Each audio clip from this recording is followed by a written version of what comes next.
தம்பி,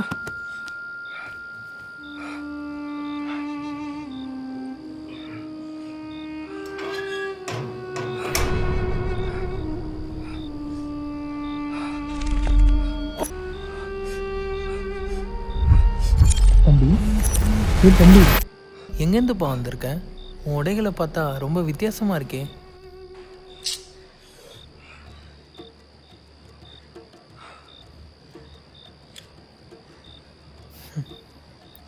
நானும் உன்ன மாதிரி தான் இங்கே.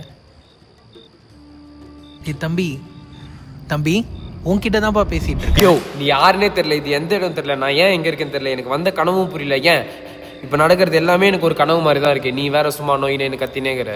தம்பி, உனக்கு எதனா சொப்னம் இருந்தால் அவர்கிட்ட சொல்லுப்பா. அவர் தான் ஊருக்கே சொப்னம் வளர்க்குறவராச்சே. தம்பி, கொஞ்சம் பொறுமையாக இரு.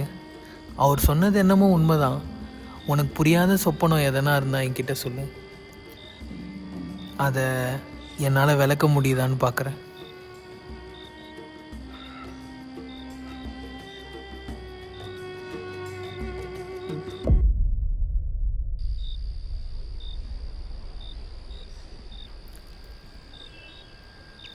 நீ உண்மையிலே உனக்கு வந்தது வெறும் கனவுன்னு நினைக்கிறியா?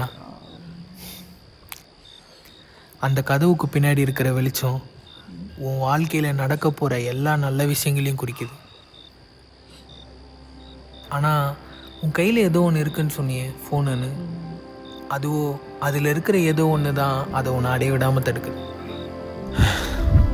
நானும் அதை விட்டு வெளியே வரத்துக்கு எவ்வளோ போராடினேன், ஆனால் முடியல. நீ அதுலேருந்து வெளில வரணும்னு ரொம்ப போராடுறேன்னு சொல்கிற, ஆனால் நீ உண்மையிலே போராடுறியா? இல்லை, புரியல. நானே அதை விட்டு வெளியே வரணும் தான் அதை பற்றி யோசிச்சுட்டு இருக்கேன். நீ அதுலேருந்து வெளில வரணும்னு சொல்லிட்டு அதை பற்றி யோசிச்சுட்டு இருந்தா எப்படி வெளில வர முடியும்? இங்கே பாரு தம்பி, எல்லா விஷயத்துலேயும் நம்மளால் போராடி ஜெயிக்க முடியாது. சில விஷயத்துலேருந்து விலகி ஓடி தான் ஆகணும். ஏன் அந்த மாதிரி ஒன்றத்துலேருந்து ஓடி வந்த நாள் தான் நான் இங்கே உட்காந்துட்ருக்கேன். அதுவும் சந்தோஷமா. சந்தோஷமாவா? அவருக்கு பிடிக்காத மாதிரி செஞ்சுட்டு வெளியே இருக்கிறத விட இங்கே இந்த சிறையில் அவருக்கு பிடிச்சதை செஞ்சுட்டு சந்தோஷமாக இருந்துடுவேன்.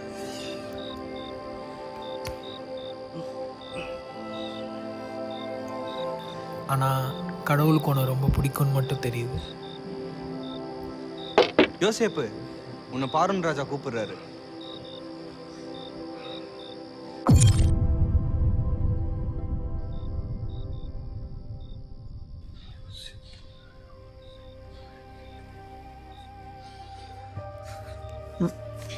ப்ரோ, உங்கள் பேர் என்ன சொன்னீங்க? ஜோசப்.